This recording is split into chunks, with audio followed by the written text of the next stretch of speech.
اعوذ باللہ من الشیطان الرجیم بسم اللہ الرحمن الرحیم ومن یضلل اللہ فما لہ من ولی من بعدہ، اور جس کو اللہ تعالیٰ نے گمراہ کر دیا ہو، یعنی جس کی گمراہی پر اللہ تعالیٰ کی طرف سے مہر لگ چکی ہے، تو اس کے لیے پھر کوئی نہیں ہے اس کے بعد کوئی ولی، کوئی نہیں ہے کہ جو اس کو ہدایت دے سکے۔ وَتَرَى الظَّالِمِينَ لَمَّا رَأَوُا الْعَذَابَ يَقُولُونَ هَلْ إِلَىٰ مَرَدٍ مِّن سَبِيلٍ، اور تم دیکھو گے ظالموں کے کہ جب وہ دیکھیں گے عذاب کو تو وہ کہیں گے کہ کہیں پھر جانے کے لیے کوئی راستہ ہے یا نہیں، لوٹ جانے کے لیے دنیا کی طرف واپس جانے کا بھی کوئی راستہ ہے یا نہیں۔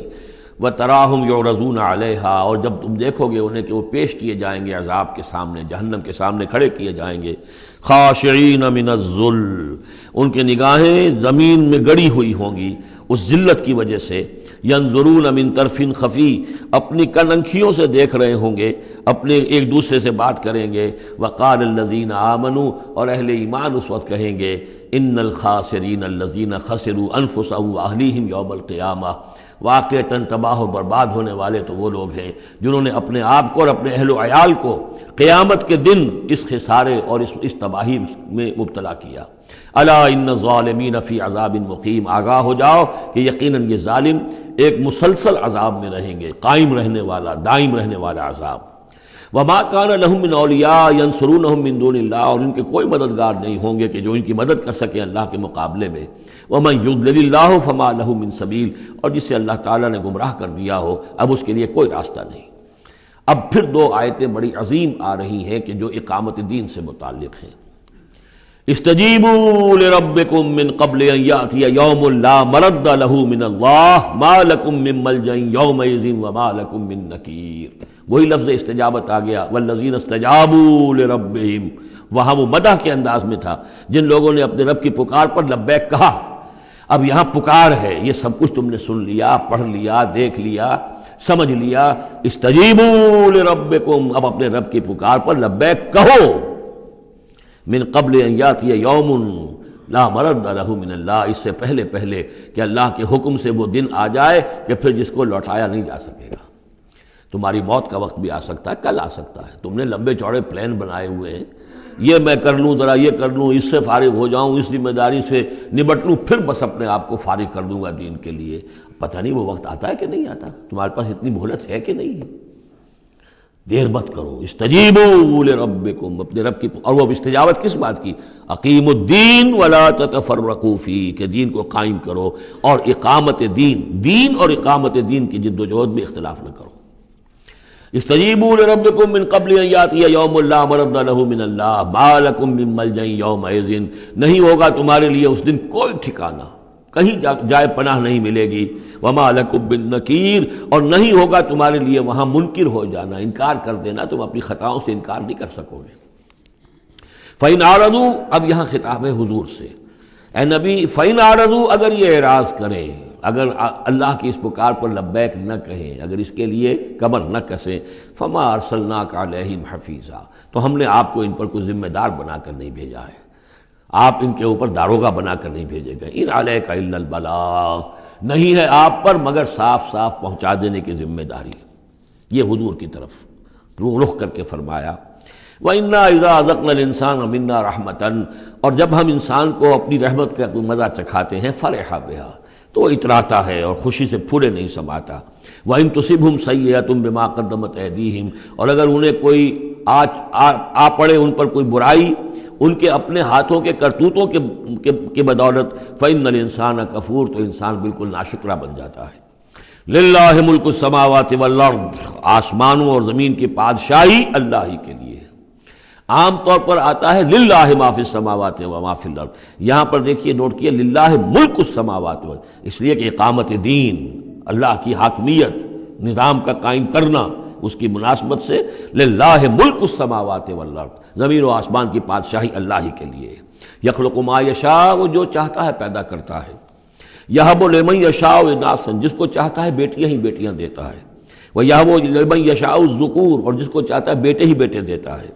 او یزوجہم ذکرانا و اناثا، یا جوڑے جوڑے کر دیتا ہے کہ لڑکے بھی اور لڑکیاں بھی، بیٹے بھی اور بیٹیاں بھی۔ ویجعل من یشاء عقیما، اور جس کو چاہتا ہے بانجھ کر دیتا ہے کہ اس کی اولاد نہیں ہوتی۔ انہ علیم قدیر، وہ علیم ہے، جو کچھ کر رہا ہے اپنے علم کی بنیاد پر کر رہا ہے، قدیر ہے، اسے ہر قدرت حاصل ہے۔ اب وہ آیت آ گئی کذالک کیا، کس طرح وحی کرتا ہے اللہ. یہ ہے وحی کے حقیقت کے اور اقسام کے موضوع پر قرآن مجید کی اہم ترین آیت ہے. وما کان لبشر ان یکلمہ اللہ، کسی بشر کا یہ مقام نہیں ہے کہ اللہ اس سے کلام کرے. یعنی یہ نہیں کہ اللہ کے لیے ممکن نہیں ہے، نہیں، انسان وہ اتنی پستی میں ہے اس وقت کہ اس کا یہ مقام نہیں ہے، اس کے لیے یہ ممکن نہیں ہے، اس کے لیے ممکن نہیں ہے. اللہ تو جو چاہے کرے. ما کان لبشر ان یکلمہ اللہ، نہیں ہے کسی بشر کا یہ معاملہ اور یہ اس کا مقام نہیں ہے کہ اللہ اسے کلام کرے الا وحیا، یا سوائے وحی کے. وہ وحی ہے جو براہ راست ہوتی ہے، اللہ تعالیٰ کسی کے دل میں ڈال دیتا ہے، القاء ہے، الہام ہے. یہ ہے وحی کی پہلی شکل، براہ راست اللہ.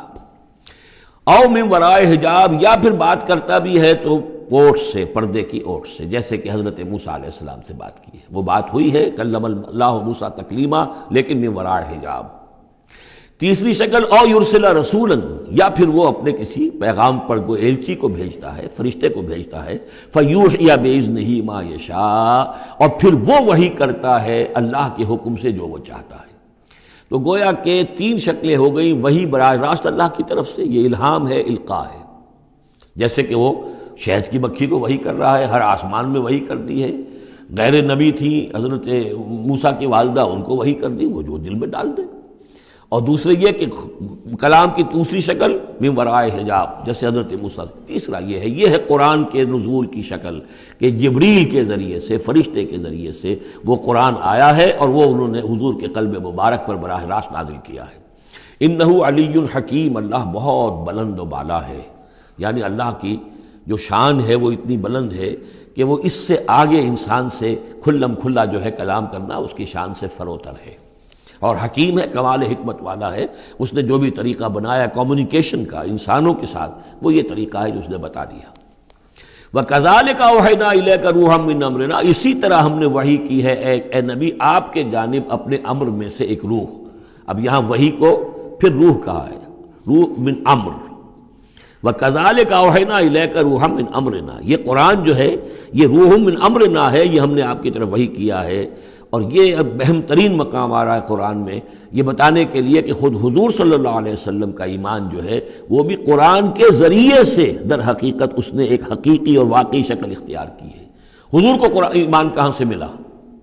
حضور خود جو ہے وہ تو ایک ایمان کی دہکتی ہوئی بھٹی تھے کہ جو بھی آپ کے قریب آیا اسے ایمان مل گیا. اگر اس کے اندر اگر تو بیڈ کنڈکٹر آف ہیٹ ہے تو ظاہر بات ہے کہ بھٹی کے سامنے بیٹھ جاؤ، کچھ بھی ہو جاؤ، بیڈ کنڈکٹر کو تو ہیٹ نہیں پہنچے گی. لیکن گڈ کنڈکٹر ہوگا تو جو بھی ہوگا بھٹی کے سامنے ہوگا اس سے حرارت پہنچ جائے گی. حضور کو کہاں سے ملا ایمان؟ یہ سوال ہے. ما کنت تدری ما الکتاب ولا الایمان، اے نبی آپ نہیں جانتے تھے کیا ہوتی ہے کتاب اور کیا ہوتا ہے ایمان.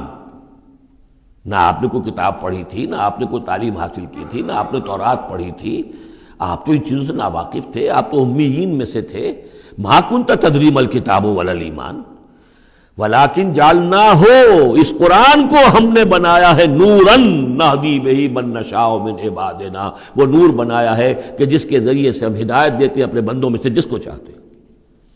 اور یہ سب سے پہلے یوں سمجھیے جو میں نے عرض کیا ہے کہ فطرت انسانی میں ڈورمنٹ ایمان موجود ہے، تو روح محمدی میں سب سے زیادہ قوی، جیسے پیٹرول کی مثال آئی تھی کہ ذرا سی وہ دیوار یا سلائی ابھی دور ہی ہوگی، پیٹرول آگے بڑھ کر جو ہے اس کو پکڑ لے گا. اس طریقے سے نور علی نور، وہ نور جو نور محمدی میں موجود تھا ڈورمنٹ تھا. ہمارے علماء نے اکثر یہ کہا ہے کہ وہ اجمالی ایمان تھا، تفصیلی ایمان آپ کو قرآن سے ملا. میں اس کی تعویل کر رہا ہوں کہ وہ پوٹینشل ایمان تھا، اس نے ایکچوئل ایمان کی شکل اختیار کی قرآن کے ذریعے سے. یہ تعبیر جو ہے یہ اس کی زیادہ صحیح تر تعبیر ہے کہ قرآن روح محمدی میں وہ ایمان جو ہے موجود تھا، ڈورمنٹ تھا، پوٹینشل تھا، اس کو قرآن نے آ کر جگمگایا، ایکٹیویٹ کر دیا. وَكَذَلِكَ أَوْحَيْنَا إِلَيْكَ رُوحًا مِّنْ أَمْرِنَا مَا كُنْتَ تَدْرِي مَا الْكِتَابُ وَلَا الْإِيمَانُ وَلَٰكِنْ جَعَلْنَاهُ نُورًا نَهْدِي بِهِ مَن نَّشَاءُ مِنْ عِبَادِنَا. اور جب آپ کے قلب مبارک میں وہ ایمان نور علی نور جگمگا اٹھا ہے، اب آپ ہدایت دیں گے لوگوں کو سیدھے راستے کی طرف. اب آپ یوں سمجھیے کہ روشنی کا مینار بن گئے ہیں کہ جو جہازوں کو راستہ دکھاتا ہے. انک لتہدی الی صراط مستقیم صراط اللہ الذی لہ ما فی السماوات و ما فی الارض، اس اللہ کے راستے کی طرف کہ جس کے لیے ملکیت ہے ہر شے جو آسمانوں میں ہے اور ہر شے جو زمین میں ہے۔ الا الی اللہ تصیر الامور، آگاہ ہو جاؤ کہ اللہ ہی کی طرف تمام معاملات لوٹا دیے جائیں گے۔ صدق اللہ العظیم۔